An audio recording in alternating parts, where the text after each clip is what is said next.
Hi, I'm Casey Bell, and you're watching Writer to Writer Interviews.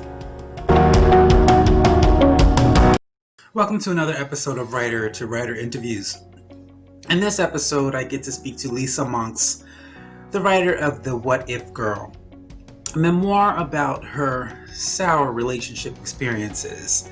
I had such a joy meeting with her and speaking with her. Let's take a listen at the interview. What led you to write your current book? I had my sister had a daughter who had reached dating age, and my experiences in life dealing with players and guys that were lying and cheating started to be the pattern that my niece had fallen into. And my sister really only had dated one person before she got married, so she didn't have experience with this. And she started asking me for advice on to help her daughter to get away from these guys and to know the signs. And then because we were constantly talking about it and I had so much knowledge in it, she said I should write a book. And I said, I'm not a writer. And I kept telling her to stop harassing me. I'm not going to write a book. And she would not let up. For 6 years. She harassed me to write a book. And so I started journaling because I thought maybe she just, I also used to vent to her, with her about the waitressing job that I had, and there was some funny stories. So I thought maybe she doesn't want to hear me complain. So I started writing down the stuff that would happen at work. And then I never even looked at the stuff I wrote, and she kept bugging me. So after 6 years, I went back and I looked at the notes that I had taken over the years. And I thought, like, maybe there is a book here. Maybe, I was naive. I lived in a small town and I moved back to the city, and I was waitressing, and one of the guys I worked with said, "You're way too naive." And he drove me home one day and he told me about this world of players. And if he hadn't told me, I wouldn't have known really like what could possibly go on behind the scenes in relationships and dating in this city world that I hadn't lived in. And so I thought, it's the same thing when people are going to grow up and they're going to start dating, and not everybody realizes the level of deceit that is out there in the world. So I thought maybe I should share. Just like the guy drove me home, he he was the one that made me aware of what can go on out there. And I thought, people need to know this. That's what happened. Cool. I think that's funny because most writers start out saying, I'm not a writer. Really? Most authors, yeah. Wow. Yeah, and a lot of people who want to write, become this best-selling author never do. But I think it's mostly because nowadays people want to read something that, they just don't want to read. They want to get something out of it. And if you're writing just to write, no one cares. But if you have a story that helps someone get through whatever they're getting through, that's what causes you to read. So I'm glad you did write it, finally. So during what did you learn about you after these particular experiences dealing with these guys you were dating? Well, what did I learn about me? I learned that, like, I grew up in a family that was honest and we just spoke our mind. And I learned that, like, people aren't like me and my family. People aren't honest and genuine, and they have like ulterior motives for what they're doing. And, it doesn't even, so that, I guess that's what I learned. Like, I can't judge people based on myself because the world isn't as honest as I am. And I guess I also learned to speak up for myself. When people come back into my life from that time, I don't think they like this version of me because I'm not a pushover. Right. I'm not like, I don't want to just be liked. And so, and I don't want to be deceived. So I had to learn to have a voice and stand up for myself and not just believe people. And I got stronger and more trusting in my instincts and believing that when something seems shady, I've never been wrong. I've always been right. And I learned to trust myself. Cool. I think that's the main thing most people, when it comes to relationship problems, is they forget that the person you're dating didn't grow up with the same parents. And even if it Yeah. was the same neighborhood and you were neighbors, parents are completely different from one another. And how you grew up is not necessarily how someone else grew up. Right. So have you yourself forgiven these people for whatever they did specifically? Have you yourself forgiven them? Yeah. You know, I'm not sure, like, what. I'm not sure if why I did. I think, you know what, when you love someone, like I loved these guys, like what they did didn't make me hate them. Like it hurt me, and I never, I would always, like I would still do anything for them if they ever needed me. There's something like when you love someone, you just there's always a part of you that loves them for the reason you love them. But I think, you know, maybe it helped. I think it helped heal me, and not for me to have low self-esteem, was the fact that they all came back years later and wished they ended up with me. Oh wow. And I kind of wish everyone that had their heart broken could have that experience, because there is a part of you that is like, aren't I enough for anybody? Like, am I that easy to just like walk away from? But also, I think people respect you less when they are able to get away with stuff. So anyway, the fact that they came back, even though I wasn't in love with them any longer, just it at least made me realize I was actually special to them. They just couldn't change their ways. Right. So I didn't, yeah, I did forgive them. But you know who I find a hard time forgiving? And I used to always think, like, you know, when you see those movies about people that were bullied when they were young or bullied in high school, and then they're adults. I mean, they're fictional, but and they see their bully, and even though they're successful, like they still, like, they want to confront their bully from like childhood. And I always thought, like, seriously? And you know what, I find hard to forgive or let go of the hate of the people that bullied me as an adult at work. Oh, okay. Yes. All right. Because I didn't love them, like, I guess, right? So these guys I loved, and, you know, just didn't work out. And I'm glad I'm not with them because they haven't changed. But people that I didn't love, and that you know, that bullied me, and then any redeeming quality I thought I saw in them, I don't see in them. That I'm really trying to crucify that right now. So now I understand. I used to, even though those movies are fictional, they're, you know, they're based probably on how people feel. Like it's crazy because you think it's easy to let go. They're not in your life. It's gone. It's past. But I don't know. I guess there's a part of you that wishes you stood up for yourself. Right. Said something. Yeah. So But for it's hard when the back's against you, right? it is. So for the readers who read this, what exactly are you hoping they take away from your experiences? It's to offer insight on the experiences I went through, like the sexual harassment that I had at work. And it's to offer, like, just to, like, one woman at one of my book signings said she didn't realize she was in an abusive relationship until she saw a talk show, and that's what they were covering that day. And there was women on the show talking about their abusive relationships. She didn't even realize her marriage was abusive.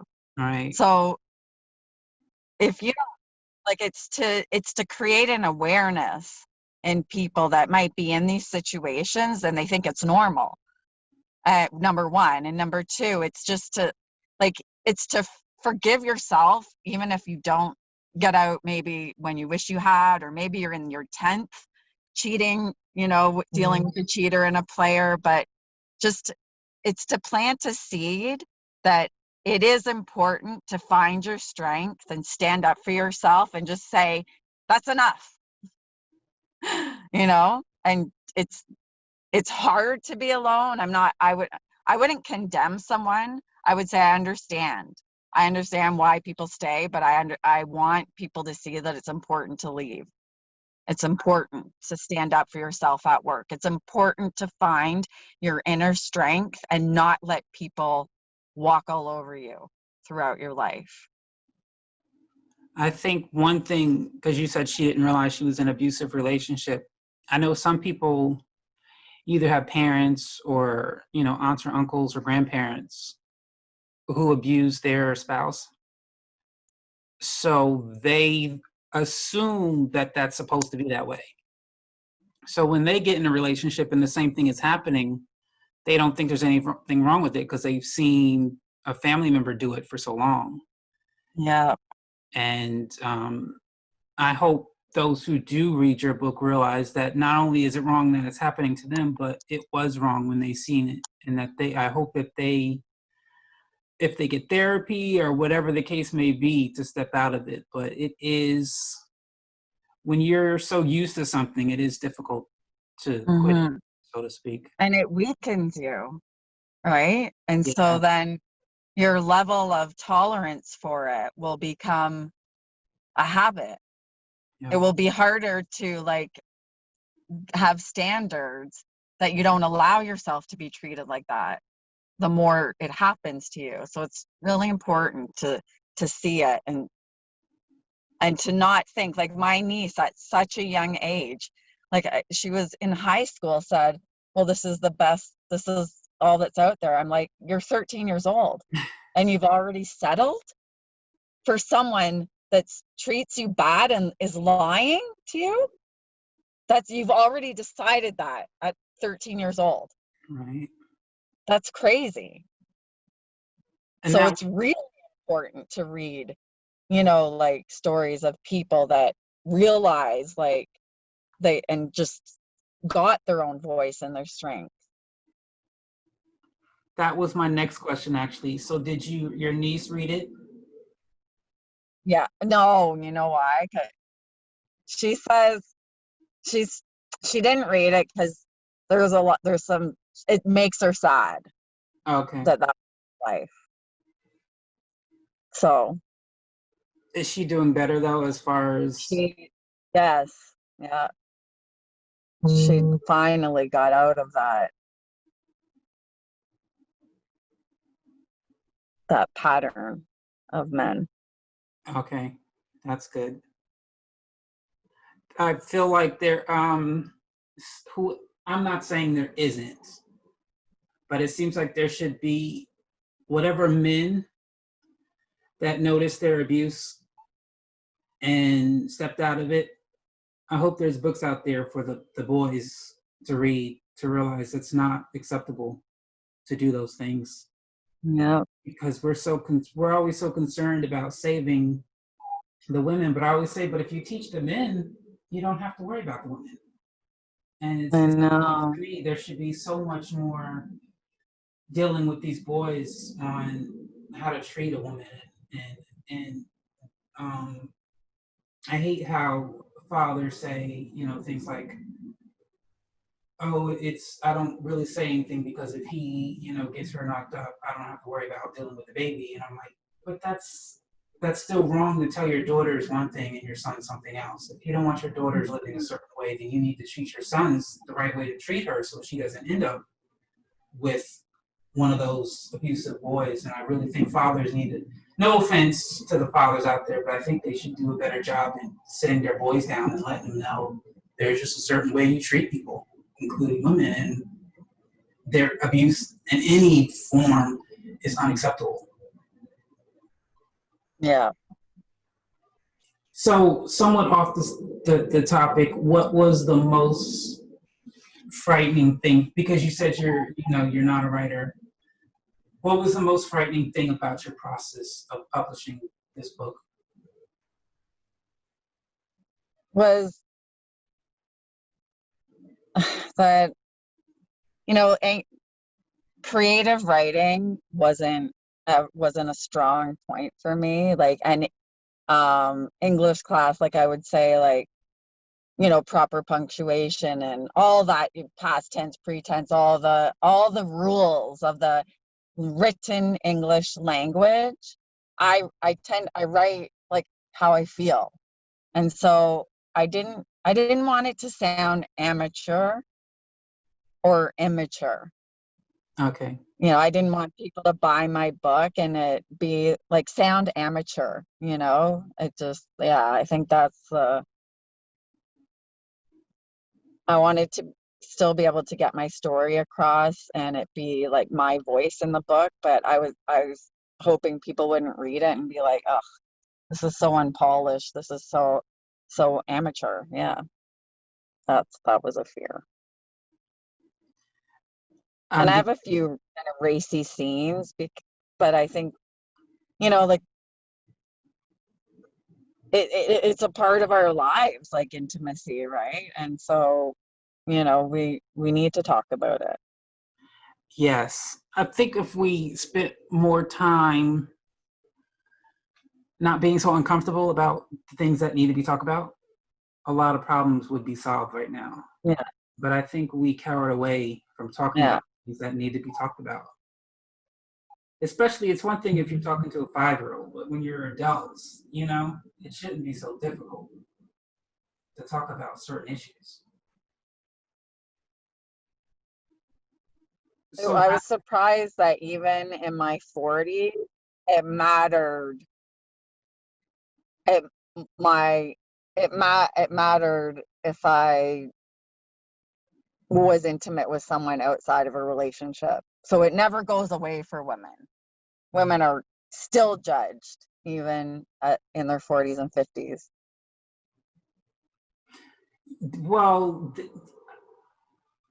the sad thing is, I don't know. I mean, how do I say this?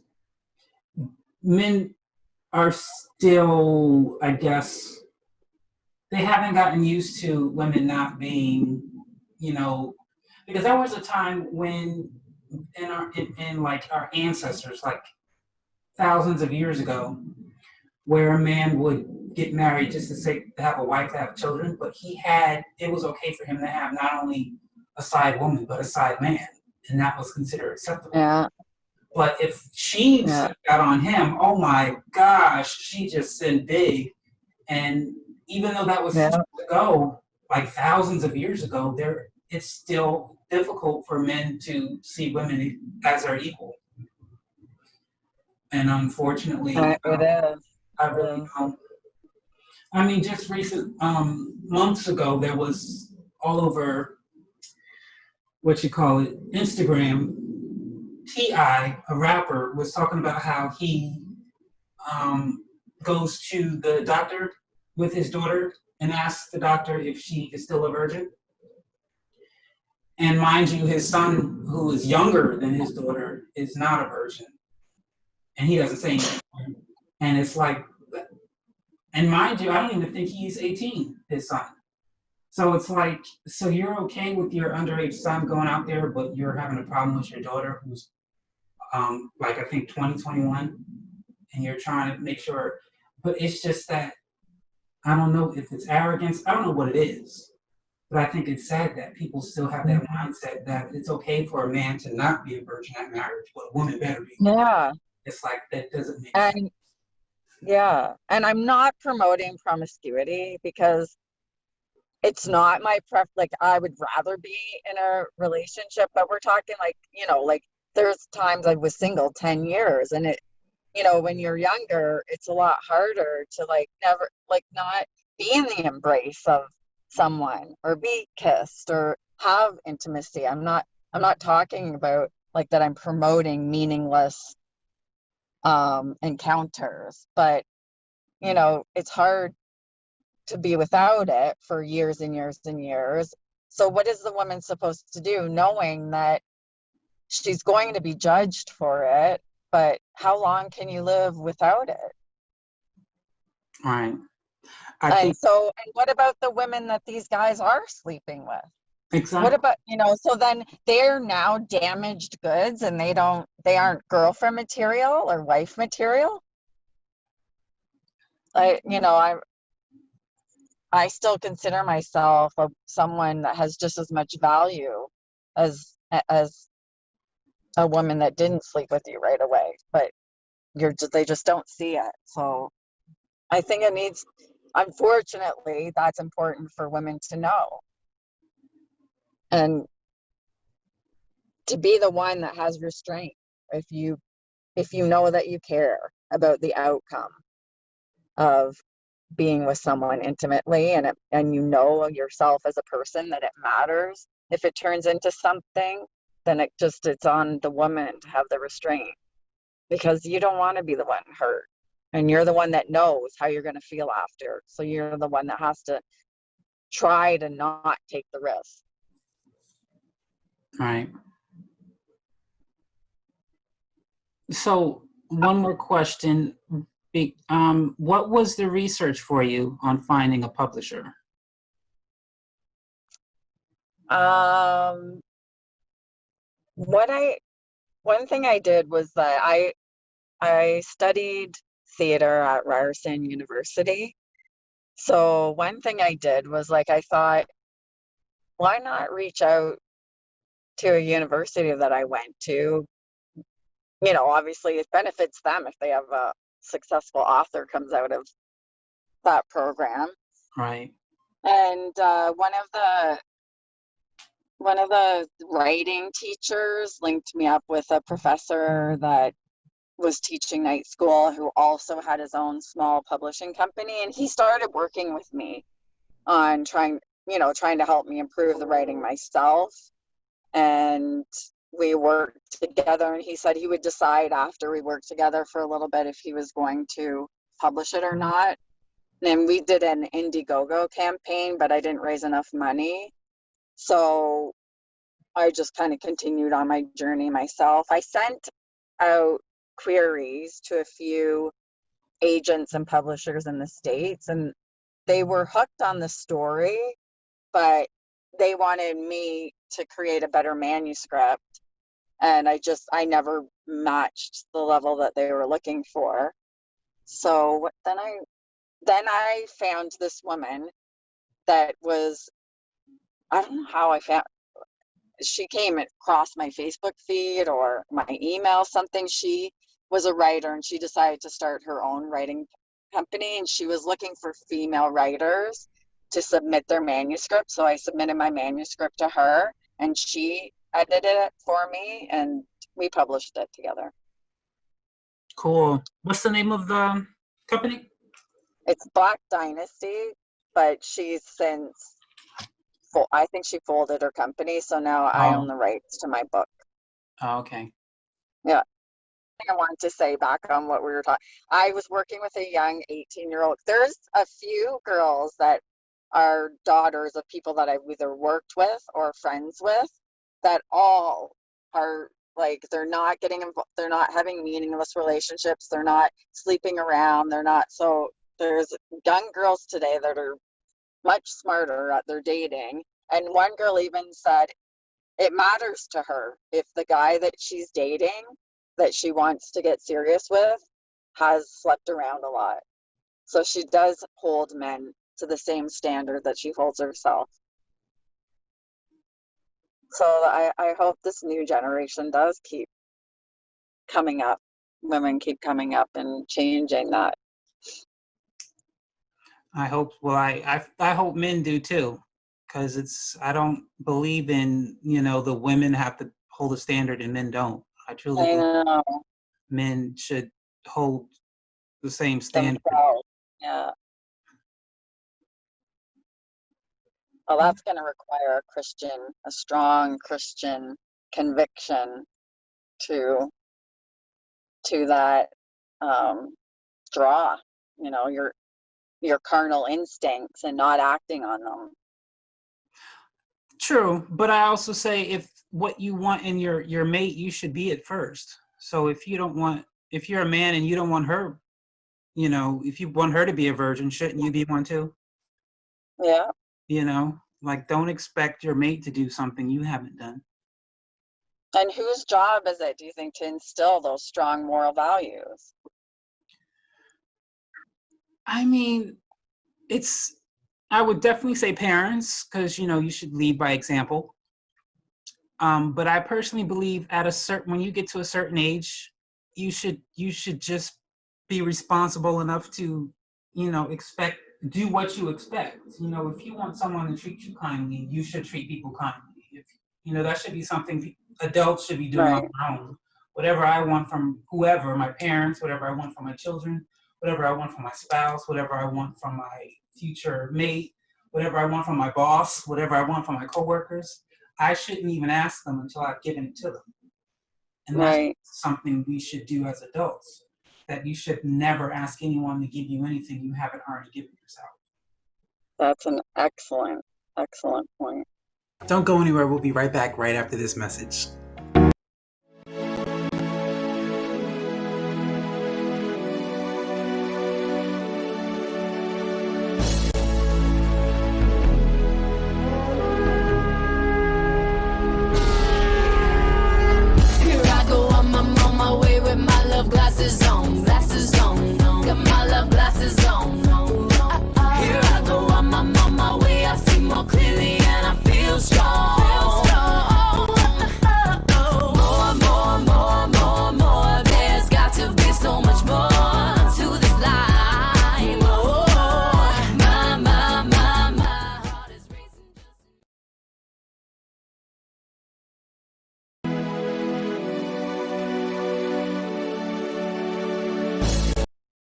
And we are back. Let's continue this interview.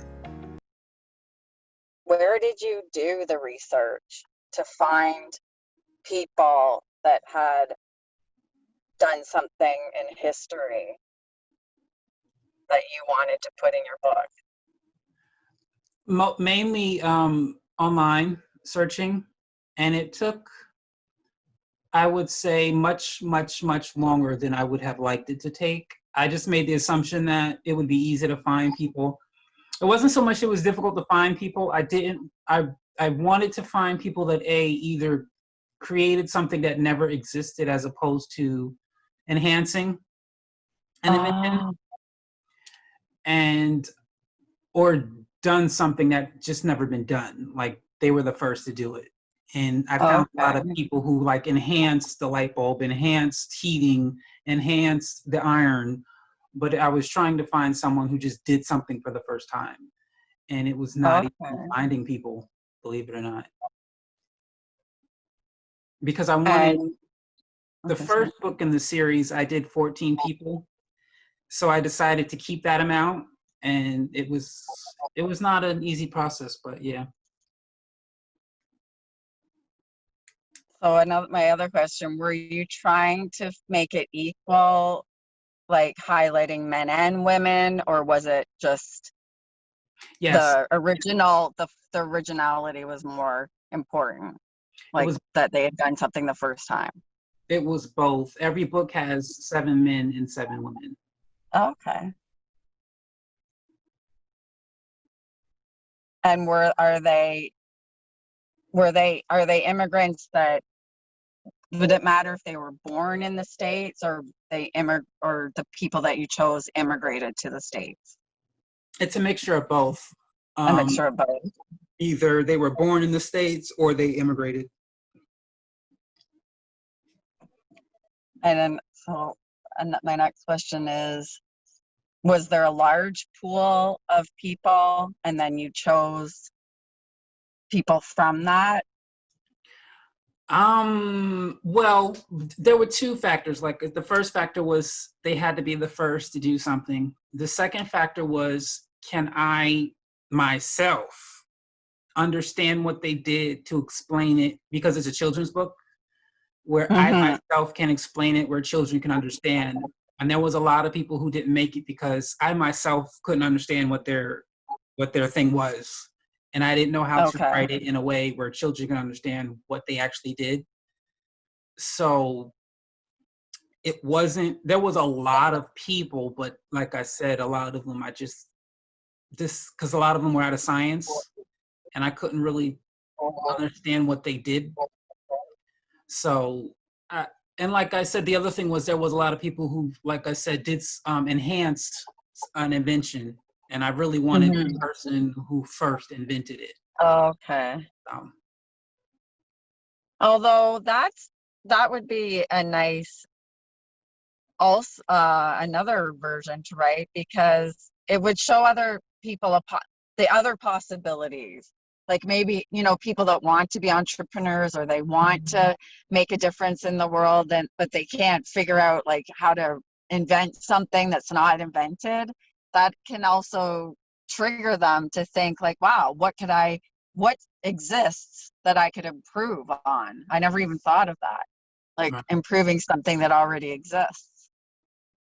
Right. So that would also be, because why did you choose children as your audience, and what are you hoping to achieve by telling these stories to children? Why did you pick children, and what do you hope they get out of it? Well, originally I had no intentions of writing this. My sis, well, I say 11 nephews and nieces. The first book was African Americans. I wanted them to see something other than slavery and segregation. And so originally my sister was like, oh, you should write a movie. And it's difficult to write a movie about whether it's Black Americans or Asian Americans, because you can't really if you would have to write 5,000 movies, and then you can't really write a movie with more than one in there because it's just too broad. So and plus it takes a lot of time. And so I said, well, then I'll just write a book. And so I wrote it specifically for my nephews and nieces. And then I said, you know, I might as well keep going. And so there's 8 books in the series. And so I deal with Hispanic Americans, Asians, Hawaiians, Mideasterns, European. I mean, I deal with a whole bunch. And my main focus, which I really hope they do that, was to open up their mind to see that what you learn there's no way school can teach you everything, and that you go beyond school. You know, you research beyond what they teach you, because even if they did change the curriculum, there's not enough time for them still to teach you everything, that because America's now 200 some years and no one has time to teach you 200 years of history. And that it really is. And I know a lot of people say, oh, are you going to write more books? And I'm like, well, I don't want people to get that. I don't want to make people lazy where they're waiting for me to give them information. There's so many books already written that tell you stuff. And so my hope is it sparks their want to research beyond what they read in this book. That's good. I know, yeah, as I was more interested in history the older I got. But it is important to I don't know, plant the seed young of what people have accomplished. Right. That we don't see, you know, because we don't show that a lot, do we? Well, if you think about it, you just can't, because everything you touch, someone invented it at some point in time. Yeah. You know, even a desk didn't always exist, so someone had to come up with that Yeah. idea. The 3-ring binder, that didn't always exist. Someone had to come up with that. Right. But Right. we only, you know, the light bulb. Oh, you know, we consider certain things to be so minor that we don't need to know who invented it. So we don't really Yeah. to find out that, wait a second, this didn't always exist. Yeah. It's really not the school's job to tell you everything. If you see something like curtains or window blinds, you know, whatever the case may be, if you see something and you go, oh, who created this? Find out, you know, research and find out who created it, because Yeah. it just isn't time to tell you about every creation. Yeah. So did you do it culturally so that you would give hope to the children that don't think that they could ever do anything big in this world? Correct. There are 3 out right now. The first one is African American, the second one is Hispanic, the third is Asian. The next one should be coming out in the autumn, Pacific Islanders. And then we have, what's left? Native Indian, Mid-Eastern, European, and then there's South, Central North American, and there's another one, but I can't think of it at the moment. But yeah, it was to show all children that it doesn't matter who you are, and that's why I also did 7 women and 7 men, because a lot of times girls think because men create everything, they say it's a man's world. But even then, there are a lot of stuff that they don't even teach you about women. I mean, Yeah. I was always taught that women were, barefoot and pregnant until 1920s. And there were women doctors in the early 1800s. And they weren't, barefoot and pregnant. They were, a doctor. So you didn't have to wait until 1920 to be a doctor. And so it's, again, I wanted to show children that your identity, whether it's your skin color, your gender, your height, your weight, none of that matters. That if you want to do it, you can do it. And there are people who've come before you that look like you, that did amazing things, and you're no less than them, so you can do it too. I think that's awesome. I think it would be great if you can imagine if you heard one day that I didn't know, some young girl or boy read your book and then created something because you gave them the idea that they were capable of doing something like that. I think that would be awesome. Yes, I'm hoping. UCB Series presents American History Series, an 8-series book celebrating American history. This month, we're celebrating Asian American history. The book is available now. Go to authorcaseybell.com for more information.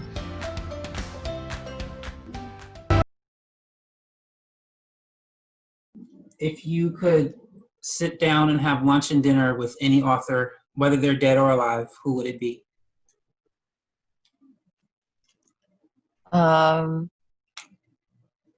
Stieg Larsson.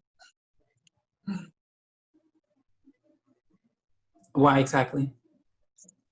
I hadn't read in a long time, and I ended up picking up The Girl with the Dragon Tattoo, and it completely got me back into reading again because he had this ability to create multiple storylines with his main characters, and he used a lot of description that you can see, but not waste it. He didn't waste his words, and he was wordy. So there's people that have tried to copy him, and it's like, you just put a bunch of words on the page and you could have explained this to me in less words. And so that frustrates me as a reader, that people that just try to fill the page with a bunch of words, when you didn't entice me with this long description, I got bored of it. Like, I just wanted, I wasn't interested. I didn't see the picture more. I felt like every word he used helped me see it more. I felt like I was living the story. I didn't want it to end. When I finally finished the last novel, I just made it last as long as I could, because I felt like I was living in this world that he had created and written about. I think that's still a problem in writing. I mean, even on Twitter, a lot of people are like, oh, I have a work in progress. I'm so happy I just wrote, a such and such 1,000 words, and I've got a such and such 1,000 more to go. And I'm always like, if you're writing a story, shouldn't you just write it and not care about how many word count? Right. I think that's the problem with writers, is they care more about the word count than their message. I'm like, if you're trying to give a message, just give the message. And You know, if you need to add more, add it, but you shouldn't be so concerned about how many words or pages it is. And it's sad because it's been that way for decades, and people still have yet to realize it's really not about how long it is. It's about what are you trying to are you trying to entertain people, inspire them, encourage them, educate them, and just as long as you do what your goal, who cares about the word count? Right. But Yeah. unfortunately, they think the word count is more important than the message. What about you? If you could sit down with any author, who would it be and why? I'm gonna say I can't even say her name. Agatha Christie, mystery writer, because of she's long dead, but she writes in a way, her mystery books are so like, oh my gosh, how did you even think to do that? Because by the time I read one of her books, and then there were none, I think it was, and the entire time I was trying to figure out who did it. I was like, oh, I think this person did it.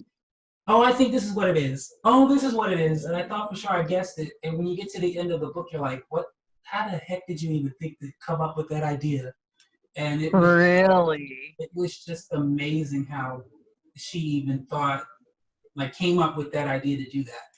And so I would definitely sit with her and ask, how do you even come up with your mysteries, and how you come up with the plot story? It's just amazing how she writes her mysteries. Now I'm gonna have to read one. Yes. Also, what was the other one I read? The I can't think of it. Something to do with a train. They turned it into a film, which I'm afraid to watch because I heard it wasn't as good as the book. But The Girl on the Train? no. Murder on the Orient Express. Oh, yeah. So that was based on her novel? Yes, I haven't seen it yet, but it was again one of those things where you're trying to figure it out, and that one was more. See, I don't want to say it because I don't want to give it away, but it was more. It was just weird because I guess you can call it a quote unquote coincidence book, because when you read it, it's just weird how it all happens. It's just amazing how she thinks, or how she thought, I should say. But yeah, definitely her. I think some true creative writers are they're gifted with this mind full of stories and characters. And I guess that was probably a fear, was that I am too straight to the point, but you want the reader you want to draw them into your story still and have them be able to picture things, and that's where it's hard when you don't have that natural talent of creative writing. Right. Well, I think for fiction, you want to draw them in, but I think for nonfiction, because I have a few nonfictions, and I get straight to the point, because when you're thinking about nonfiction, most cases, whether it's self-help or whatever the case may be, is someone is trying to get help, and they are not trying to take 20 days to get that help. They want it immediately. So getting straight to the point, helps them get their answers right away. Okay. Well, I guess one of the publishers I was working with is he said he wanted me to tell it in a way that I wasn't telling them what to get out of the book.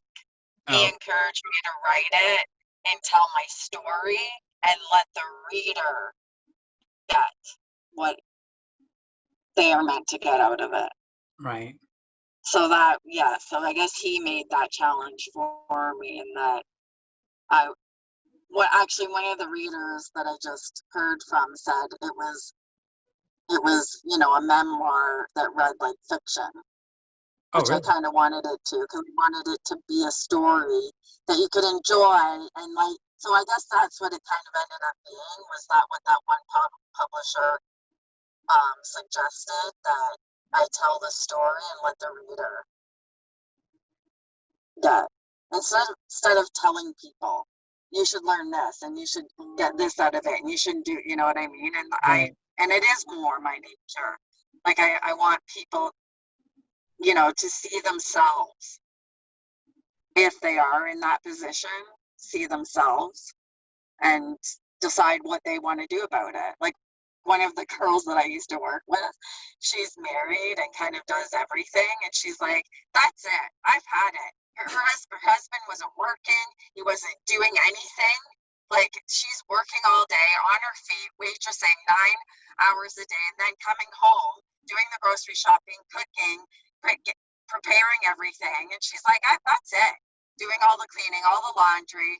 Like he's going to have to start doing the grocery shopping and doing some of the cooking, but which has nothing to do with my story, because I've Right. never been married and I've never, but that's the empowerment she got out of it. Wow. So that was interesting. I hope she stuck to her guns about that. Well, I always tell women, you know, when it comes to a relationship, anything your husband was doing before you got married, he should be doing it afterwards. And so if he was cooking and cleaning and grocery shopping for himself, then he should still be doing that after you get married. And if you want to do those things for him, that is your choice. But that's not something he's supposed to expect of you, because he was doing it without you. And so whatever But he even if he wasn't, you know what I mean? Like, I don't think women want to be like a housekeeper, a cook, a mother, and Well, a that's the cleaner, thing. and That's work. And he's not right. even working. Like, what are you doing? That's base, but still, even if he wasn't, he's supposed to. You know, you're supposed to clean your own place and do I mean, Yeah. that's something you're supposed to do on your own, with or without a spouse. And you shouldn't if, like I said, if she wants to do that because she wants to, that's her prerogative. But that's not something you should be expecting from your wife, because if you didn't have that beforehand, don't expect it afterwards. Especially I laundry. think marriage should be a partnership. But see, like, if you're brought up by, like, maybe her traditional background is like that's the woman's role, and I Right. just disagree with it. No. I can see, again, it took her reading my book, because I wasn't brought up like that, to make her realize, like, oh, you mean I don't have to be on the go from like 5 o'clock in the morning till 11 o'clock at night, taking care of everybody all by myself. That isn't my No. job. You mean he is actually supposed to help, even though, and see how that's why I guess memoirs are good sometimes, because you get a different perspective than Right. you were brought up with. Yeah. That, It's you know, just, creates a different awareness yeah. It's just sad we're in 2020 and people that are, wasn't there. yeah. I just think it's sad we're in 2020 and people are still like we're in 1725. It's just I crazy. mean, yeah, ancient rules. It's like, get out of that thinking. Ancient. Well, that's all the time we have for you today. Thank you for watching. We'll see you again at another Writer to Writer Interviews.